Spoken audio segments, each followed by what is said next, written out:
humans aren't born out of laying around on their asses. We've been born out of conquering a world. We're the dominant species. We built all this. We're powerful, and we're beautiful, and we're ready to build the next level of civilization in God's plan. But you must stop bowing to those who want to make you a victim. You must become the victor. If you love God and you want to build a pro-human future, then you are an enemy of the New World Order and Satanism. They want us shut down because we have the spirit. I'm jacked into the source. I know the secret, and I want to see you empowered. But you have to believe in yourself first. This is the truth, and everyone knows it. So, ladies and gentlemen, BioWare had everything riding on Dragon Age the Veilguard, and they have failed in such a spectacular way that we have to talk about it in pieces. There is so much to go over about the colossal and monumental failure of this game. Now, we've talked about the different intricacies about where the game went wrong, where the dialogue was bad and this was bad, and the inclusion of identity politics, top surgeries, all this other disgusting degenerate shit they wanted to throw in there that is antithetical to having a good, successful game. It is something that is going to turn off and alienate a lot of the gaming audience that is not down with that sort of stuff. But here's the deal. BioWare needed this to be good, and it wasn't. And it's not just me saying that it wasn't good. I want you to understand the current state of things. Number one, BioWare is currently having journalists that are retracting their praise that they gave before the game was even released. So you remember how all of these journalists like Jason Schreier was going out there and basically saying, I want to say this game is good, but I don't like it. But, to own the chuds, I'm willing to basically say anything I have to. Well, he's actually deleted some of the content as it relates to that. And he's backtracking. And it's very, very, very interesting to watch these people that were so adamant. They were so adamant that this game is a return to form for BioWare. It's just like, this was a game that was going to bring back the old BioWare fan, and it was really, really going to make them remember Dragon Age Origins and make them feel like there's a rekindling. It was none of that. Even Jason Schreier, and I think this is a now deleted post, I actually don't like the game very much, but I do like seeing the chuds get dunked on. Here's the reality. It's not me that gets dunked on when this game is dog shit. Do you understand? It's not the people complaining, because ultimately, I don't buy the game. I move on. The game price plummets. Like, we've seen this happen before. We saw this with Anthem. The holiday season is coming. You'll probably be able to get Dragon Age the Veilguard for pennies on the dollar. Do you think that that's crazy? You think that they're not going to have a holiday special for Dragon Age the Veilguard to recoup numbers? You don't think that the game is going to be $19.95 or $29.95 to try to bring some people in? Of course it will be. Because the game is a disaster. But you have journalists that are now abandoning ship. And what's really interesting is that Kotaku, that was part of the force that was driving for this game, they're laying people off. That's right. Alyssa Mercante, another defender of this game, she's gone. And other people like Kotaku, they're gone. And here's the thing that I find to be most fascinating. These people go out there and they antagonize gamers and they insult them, and it has never worked. I remember back in 2013 when you had the, hold the wallet, hold the line for Mass Effect 3. The ending for Mass Effect 3 was so shockingly inept. The game was so bad that people were demanding that they change the ending. that they give the audience what they want, and BioWare basically gave people the middle finger. Because at that time they could. Because at that time, they still have their reputation intact. But that seems like another lifetime ago. What we have today are journalists that are now so far down the road, they're getting laid off. Their reputations are absolutely destroyed. You have BioWare that I don't think it has long left. You know, we talk about Mass Effect. Patrick Weeks is writing for Mass Effect. Patrick Weeks, the guy who was the lead writer for Dragon Age the Veilguard, is writing Mass Effect. Nobody at BioWare seems to have any idea how to run a company or what to do, or, hey, is this my ass or is this a hole in the ground? This is a very simple thing. You need this to work. So what do? You go back to basics. And the audacity of these people to try to gaslight you into purchasing a game that they knew was not what they were claiming it was. It is absolutely ridiculous. So here we have an article about Dragon Age and the turbulent development of the game. It says, a new age for dragons. In late 2020, when Gary McKay took over as studio head of BioWare, the Electronics Arts Inc. subsidiary best known for making big role-playing games, the climate was dire. BioWare, which is headquartered in Edmonton, Alberta, had received 2 critically panned games and was facing turbulent development on a new one while trying to cope with a worldwide pandemic. We needed to shift how we were thinking about building our games, McKay told me in a recent interview. BioWare, founded in 1995 and purchased by EA in 2007, had won over millions of fans with hit single-player game RPG franchises such as Dragon Age and Mass Effect. And, there were many more. Jade Empire was another of my favorites. Knights of the Old Republic. I mean, this company was the king. They could do no wrong. They were making banger after banger after banger. But a 2017 entry called Mass Effect Andromeda was widely panned. And the studio's next game, the 2019 multiplayer shooter Anthem, flopped both critically and commercially. Both games had gone through brutal development cycles that drove many BioWare executives or BioWare veterans to exit the studio. At the end of 2020, studio boss Casey Hudson was planning to step down and called McKay to ask if he would take over. We had a few conversations over the course of the next month around the people and the culture, McKay said. BioWare's next big project would be a new game in the popular fantasy Dragon Age franchise.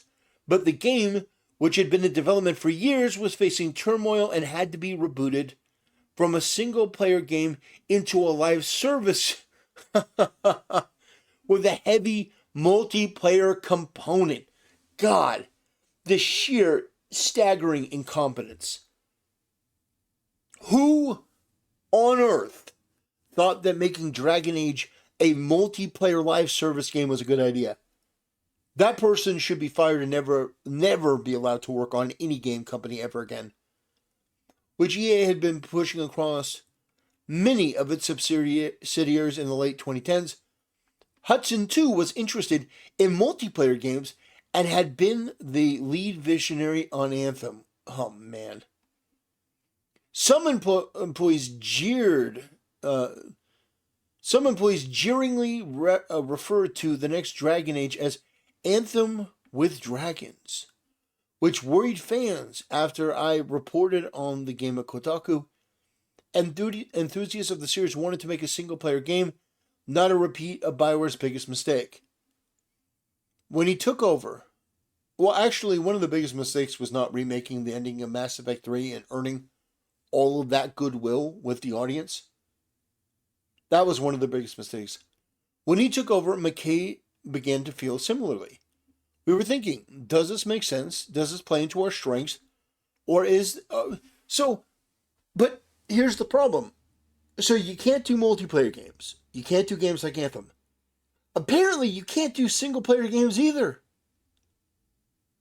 Apparently, you can't do what you once were the kings of doing. To the point where you had, understand, they had everything going for them. They had everything going for them. They had EA backing them. That's a huge pocketbook. They had the Dragon Age name, which is immediately, or used to immediately, command respect. The BioWare company name, like, even in its current state, people are nostalgic for BioWare. They want it to be good.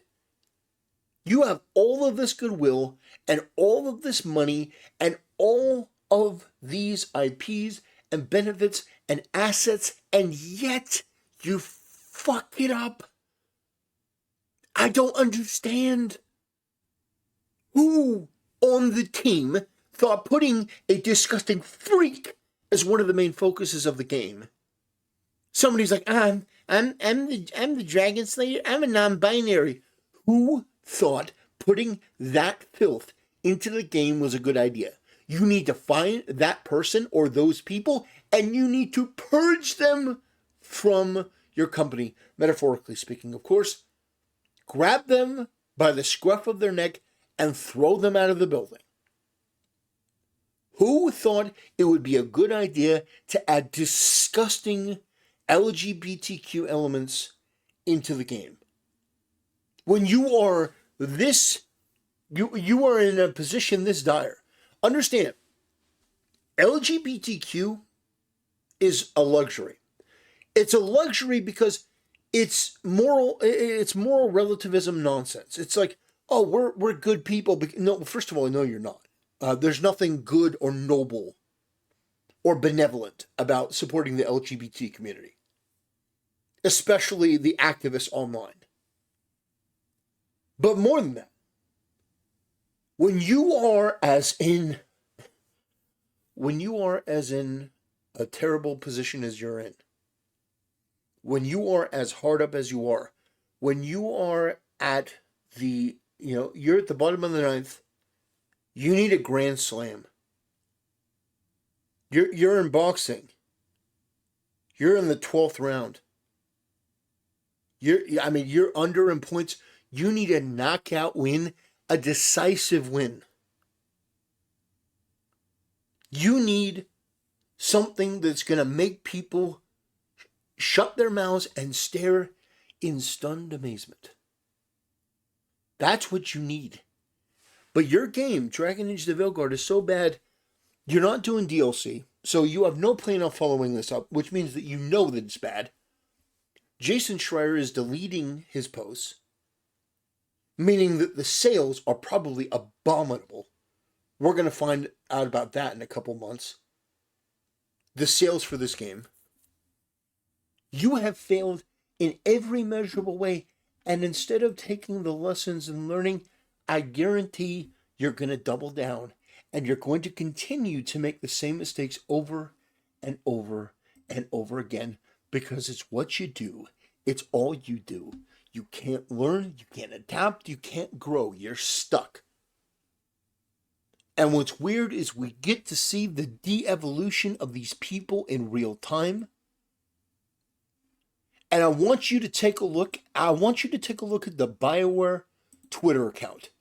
I want you to take a look at what these people are focusing on. I want you to really observe, because I was shocked. Okay, we've got an ad for Dragon Age. Okay, great. We got an ad for Dragon Age, right? We're talking about Dragon Age the Veilguard. Okay, yeah. You get it. Oh, what's this? Oh, more stuff about, NVIDIA, still Dragon Age. More Dragon Age stuff. Yeah. Retweeting. But I want you to understand that at a certain point, this becomes basically a sales tool for a bunch of other weird shit. Expensive, overpriced, overhyped garbage. And what was fascinating to me when I was going through this, what the fuck? I mean, BioWare just posting this? Hey, BioWare. Hey, BioWare. Her tits, by the way, are probably 3 sizes bigger than what you have in your game. I'm just going to put it out there. Those tits, great tits, great tits. We have the best tits. I don't even know who this person is. Miss Mika. Yeah, nice, beautiful looking girl. You can't make a girl that looks like this in Dragon Age the Veilguard, by the way. But we look at Dragon Age, and it's filled with just nonsense. It's filled with just noise. And it seems like there's no real interest in making something that's actually quality. It just feels like junk. And I will pull up one of the things that I commented on.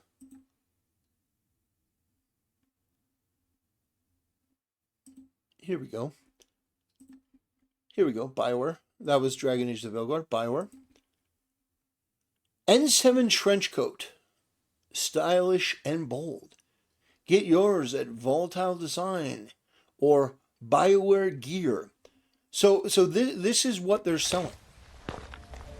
This jacket.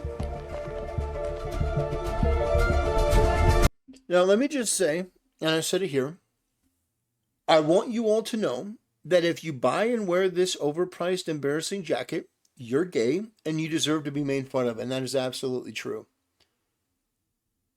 Look at the stuff that they're doing. Look at this.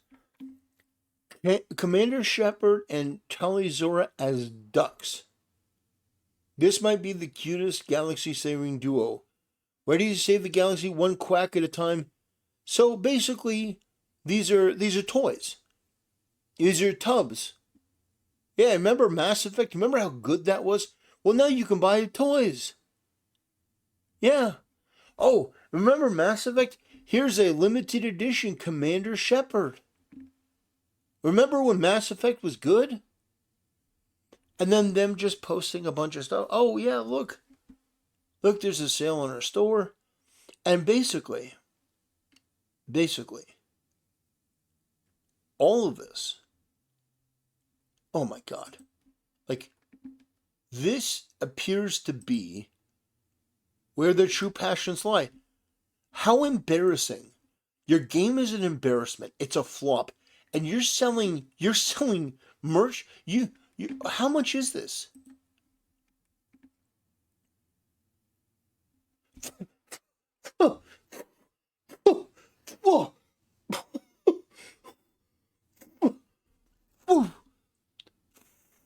$400 and I'm gonna have a goddamn stroke.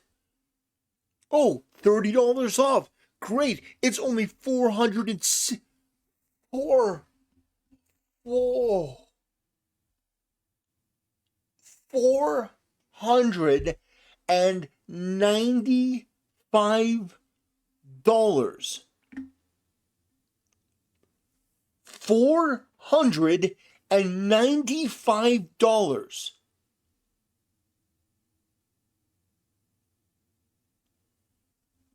Well, at least you get free shipping on orders over $100. Congratulations.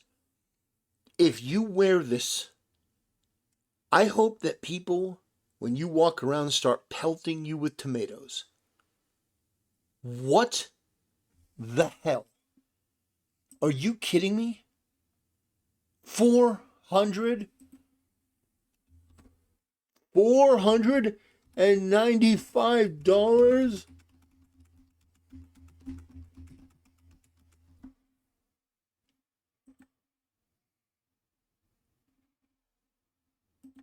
Are you? And that's what their focus is. That's what their focus is. Selling you toys, selling you merch, not actually selling you on good games.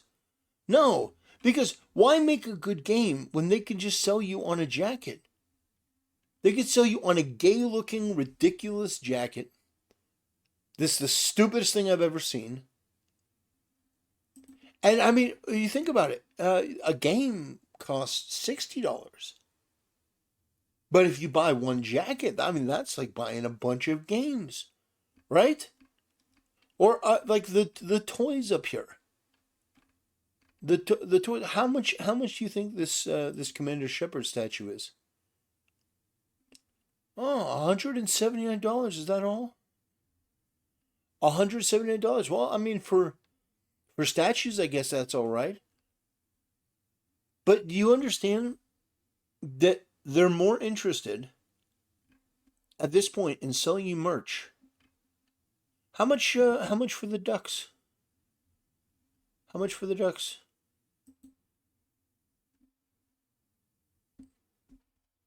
$24.95. $24.99. Yeah, half the price of the game, just about. Ladies and gentlemen, Bioware is done.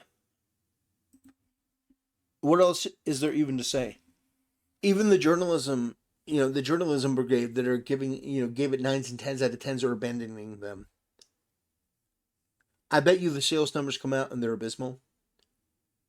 I don't even know what to say at this point. I don't even know how you try to defend this. I'm actually curious. If anyone disagrees with me, if you do, no problem.